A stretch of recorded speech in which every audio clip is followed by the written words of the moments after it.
Hey everyone, welcome to my channel. This is the continuation video for basics of RCT. In this video, I'll be talking about number and location of root canals present in different teeth.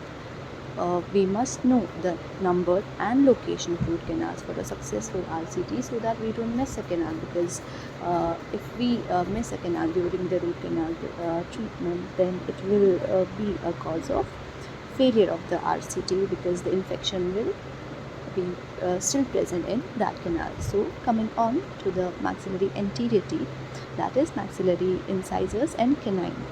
They have usually one root, which we know, and one canal. Then mandibular anterior teeth. We have to note that these teeth have one root and one canal, but in 40% cases, mandibular incisors can have two canals, which is usually located towards the lingual side. And this is the most common reason for the endodontic failure. We fail to locate the second canal. So the second canal, which is present in the mandibular anterior teeth, it is present mostly in the Wein's type 2 configuration. So what is a Wein's configuration? In Wein's configuration, we have four types of configurations. This is the mandibular incisor.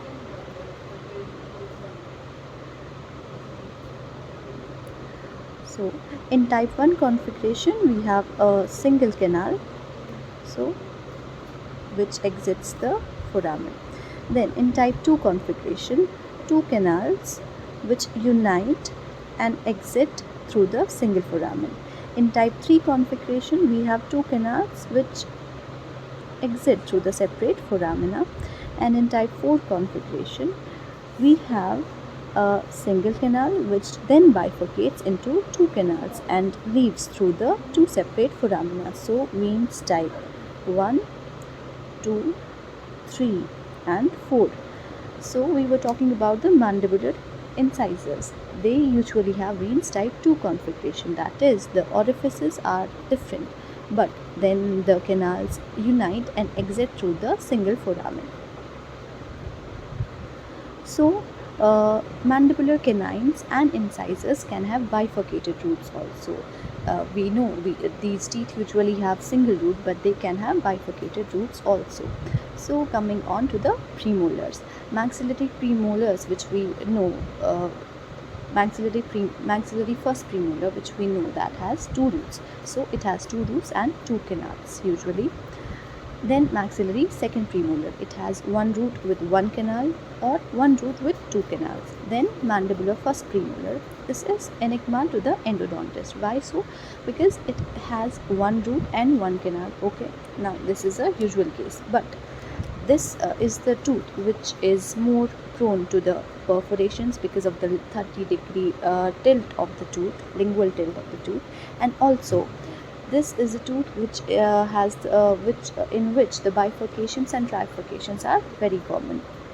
So the most common most common single rooted tooth which can have bifurcation is the mandibular first premolar, then the mandibular canines and the incisors. So mandibular second premolar, it usually has a one root and one canal. Talking about posterior teeth, we have maxillary molars. We know these teeth have three roots, that is mesobuccal root, distobuccal root and the palatal root. Correspondingly, they will have the three canals, that is mesobuccal canal, distobuccal canal and palatal canal. But in about 90% cases, these maxillary molars can have three roots and four canals, that is, the additional canal is the MB2, mesobuccal second canal, which is present palatal to the mesobuccal 1 canal, and the prevalence of which is about 90%. More than 4 canals have also been reported in the maxillary molars. So how do we know that the additional canal is present? We must have a good access. We should make a good access opening. Then we should keenly observe it with the explorer using the champagne bubble test or whatever, and then taking x-ray in different angulations can help us locating the additional canals, if any. So we can use the slope rule to know if the canal is present towards the buccal side or the lingual side.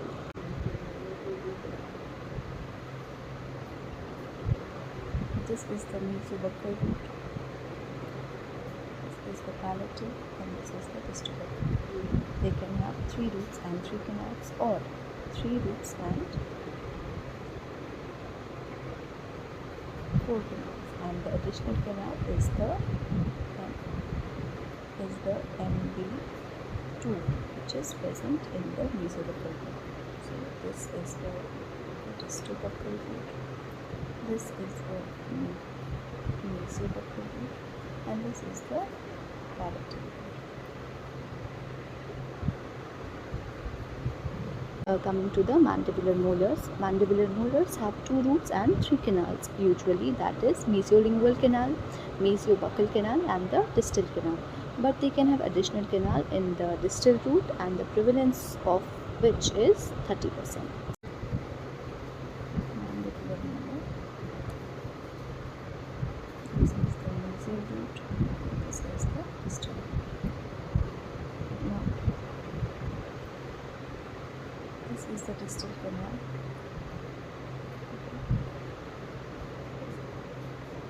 There will be the 2 canals present in the mesial root, that is mesiobuccal and the mesiolingual. But in 30% cases, additional canal can be present in the distal root, that is this one.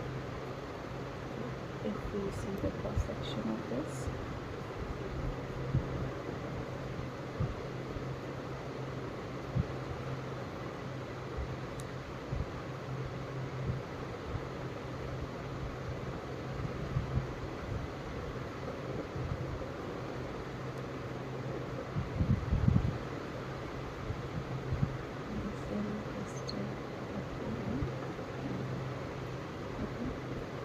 distally we have a single canal usually, and then there is the mesiobuccal canal, and then there is the mesiolingual.